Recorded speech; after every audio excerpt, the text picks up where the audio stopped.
সেদিন আমি মেসেঞ্জারে ঢুকলাম, মেসেজে গিয়ে আমি একটি মেসেজ পেলাম, যেটা একজন মেয়ের মেসেজ ছিল, অনেক লম্বা মেসেজ, এবং এই মেসেজে একটা সুন্দর মেসেজ যেটা আমি তোমাদেরকে শেয়ার করতে চাই, যেহেতু এটা অনলাইনে যাবে, অনেক মেয়েরা এটা শুনবে, অনেক বোনরা এটা শুনবে, অনেক কিছু শেখার আছে। একজন মেয়ে মেসেজ দিয়েছে যে, হুজুর, আমার বাবা অনেক বড়লোক মানুষ, অনেক রিচেস্ট, তো আমি অনেক বড়লোক পরিবারের একজন মেয়ে। আমার ফার্স্ট বিয়েটা হয় বাবা মায়ের ইচ্ছায়। আব্বা আম্মা একজন ছেলে দেখে আমাকে বিয়ে দেয়।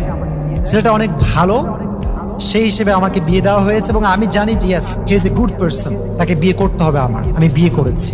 কিন্তু হুজুর, আমি আপনাকে কি বলবো, সে মেসেজগুলো এভাবে লিখেছে। বিয়ের পর দেখলাম যে তার character it's totally has changed, পরিবর্তন হয়ে গিয়েছে। তার কথাবার্তা আগের মতো নেই, তার অ্যাটিটিউড চেঞ্জ।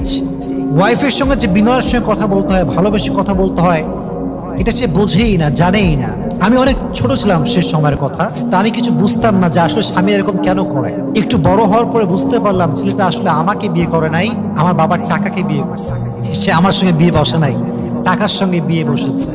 তো আমার আব্বা এরই মাঝে, মানে এই বিয়ের মাঝেই তাকে এত কিছু দিয়েছে যে তাকে আর ডান বাম তাকাতে হবে না। তো সে আমাকে পরোয়া করে না। অনেক দিন ট্রাই করেছি কনভিন্স করার, তার সঙ্গে মানিয়ে থাকার। মেয়েরা অনেক মানিয়ে থাকে, পরিবার, হাজারো পরিবার টিকে আছে শুধুমাত্র একটা নারীর ইচ্ছার উপরে। নারী সবসময় বলে সরি, সবসময় মাথা থেকে নিচের দিকে, অলওয়েজ মাফ চেয়ে চলে, তাই পরিবারটা টিকে আছে। না, কিছু স্বামী এত খারাপ, নারী যদি ধৈর্যশীল না হতো, লক্ষ লক্ষ পরিবারে আজকে ডিভোর্স হয়ে যেত। ঠিক না বলেন? তারা সবর করে থাকে বলে অনেক পরিবার টিকে আছে।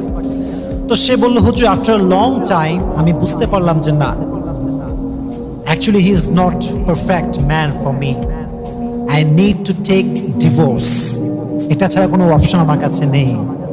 তো আমি অনেক বাবাকে বুঝিয়ে, অনেক কষ্ট করে আমি ডিভোর্স নিয়েছি। যুবক ভাইয়েরা, কি নিয়েছি? ডিভোর্স নিয়েছি। এখানেই কিন্তু কথা শেষ না। এখানে শেষ হলে আমি বলতাম যে এটা আমি কখনো ওয়াজ মাহফিলে বলবো না, কাউকে বোঝাতেও যাবো না, because it's a common story. স্বাভাবিকভাবে এটা হয়ে থাকে, মাঝে মাঝেই হয়।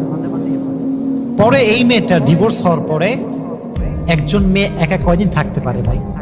বিশেষ করে যে মেয়েদের বিয়ে হয়ে যায়, তাদের আচরণটা পরিবর্তন হয়ে যায়, মাইন্ডসেট পরিবর্তন হয়ে যায়। তারা তখন জীবন সঙ্গী ছাড়া থাকতে পারে না।